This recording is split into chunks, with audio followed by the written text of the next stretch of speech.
പിന്നെ സമാധാനത്തോടെ ജീവിക്കുക, കംഫർട്ടായിട്ട് ജീവിക്കുക എന്നുള്ളത് വളരെ ഇമ്പോർട്ടൻ്റ് ആയിട്ടുള്ള ഒരു കാര്യമാണ്. എത്ര പേർക്ക് ഇവിടെ കംഫർട്ടായിട്ട് ഇന്നത്തെ അവസ്ഥയിൽ, ഇന്നത്തെ പൊളിറ്റിക്കൽ അസ്ഥിരതയുള്ള ഈ ഒരു സമയത്ത് ജീവിക്കാൻ പറ്റും എന്നുള്ളത് വളരെ ഇമ്പോർട്ടൻ്റ് ആണ്. കംഫർട്ട് എന്നുള്ളത് ഏതൊരു മനുഷ്യൻ്റെയും ഇമ്പോർട്ടൻ്റ് ആണ്. ആർക്കും ഈ സ്ട്രെസ് എടുത്തുകൊണ്ടോ ആൻസൈറ്റിയുടെ കൂടെയോ അല്ലെങ്കിൽ എന്താ പറയുക ഈ എക്സിസ്റ്റൻഷ്യൽ ക്രൈസിസോട് കൂടിയോ ജീവിക്കാൻ കഴിയില്ല എന്നുള്ളത് വളരെ ഇമ്പോർട്ടൻ്റ് ആണ്. അപ്പോൾ അതും വലിയൊരു കാര്യമാണ്. ഫ്രീഡം എന്നുള്ളത് ഇവിടെ സാറ് പറഞ്ഞ സ്ത്രീകളുടെ ഫ്രീഡം വളരെ ഇമ്പോർട്ടൻ്റ് ആണ്. ഈ രാത്രി നടത്തം എന്നുള്ളത് അത് സപ്പോർട്ടഡ് ബൈ, ഉദാഹരണം പറയുകയാണ്, പുരുഷന്മാർ സപ്പോർട്ട് ചെയ്തുകൊണ്ടാണ് നടക്കുന്നത്. അപ്പോൾ എത്രത്തോളം ഇമ്പോർട്ടൻ്റ് ആണ് ഈ ഫ്രീഡം എന്നുള്ളത് വളരെ ട്രിക്കിയാണ്. അപ്പോൾ ഫ്രീഡം എന്നുള്ളത് വളരെ ഇമ്പോർട്ടൻ്റ് ആയതുകൊണ്ട് തന്നെ എന്ന് വെച്ചാൽ ഇത്രയും വലിയ സമത്വ സുന്ദരമാണോ പുറത്തെ ലോകം എന്നുള്ളതും ഈ ഉദാഹരണത്തിന് റേപ്പിൻ്റെ ഒക്കെ അളവ് നോക്കിയാൽ തന്നെ നമുക്ക് കാണാൻ കഴിയുന്നുണ്ട്.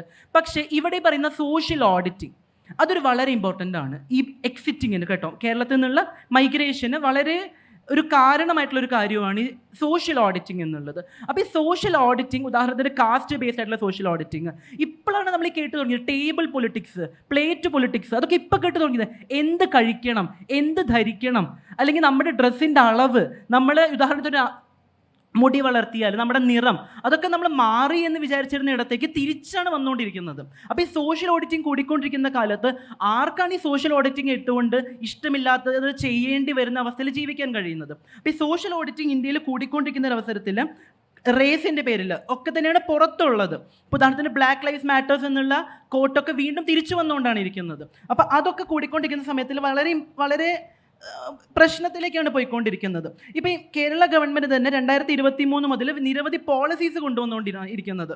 എന്തുകൊണ്ട്? ഇപ്പോൾ ഉദാഹരണത്തിന് ഉന്നത വിദ്യാഭ്യാസ വകുപ്പ് മന്ത്രി ആയിക്കൊള്ളട്ടെ, അല്ലെങ്കിൽ ഫിനാൻസ് വകുപ്പ് മന്ത്രി ആയിക്കൊള്ളട്ടെ, നമുക്ക് എങ്ങനെ കുറയ്ക്കാം, എങ്ങനെ ഇല്ലാണ്ടാക്കാം, അതിൻ്റെ ഭാഗമായിട്ടാണ് നേരത്തെ ദിവീഷ് പറഞ്ഞ നമ്മുടെ പോളിസി, എന്താണ് നമുക്ക് ഫോറിൻ യൂണിവേഴ്സിറ്റീസിൻ്റെ ഇംപ്ലിമെൻറ്റേഷൻ. അതൊരു കാലത്ത് ഇതേ സർക്കാർ പാടില്ല എന്ന് പറഞ്ഞ അന്നത്തെ ഉന്നത വിദ്യാഭ്യാസ ഹയർ എഡ്യൂക്കേഷൻ കൗൺസിൽ വൈസ് ചെയർപേഴ്സനെ തടഞ്ഞ സർക്കാരാണ് ഇന്നത് കൊണ്ടുവരണമെന്ന് പറഞ്ഞിട്ടില്ല, കൊണ്ടുവരണമോ എന്ന് ഈ വർഷത്തെ ബഡ്ജറ്റിൽ പറഞ്ഞിട്ടുള്ളത്. പക്ഷെ അതേസമയം യൂണിയൻ ഗവൺമെൻറ്റോ അല്ലെങ്കിൽ അത്തരത്തിലുള്ള പോളിസീസ് ഒന്നും തന്നെ ഇത് കൊണ്ടുവന്നിട്ടില്ല. MHRD വകുപ്പ് ഇത് നോക്കുകുത്തിയേക്കൊണ്ടിരിക്കുകയാണ്. അപ്പോൾ ഇത് യൂണിയൻ ഗവൺമെൻറ്റിലൂടെ ട്രിക്കിൾ ഡൗണിലൂടെ ഡീസെൻട്രലൈസ് ചെയ്തുകൊണ്ട് മാത്രം വരുന്നൊരു കാര്യമാണ്.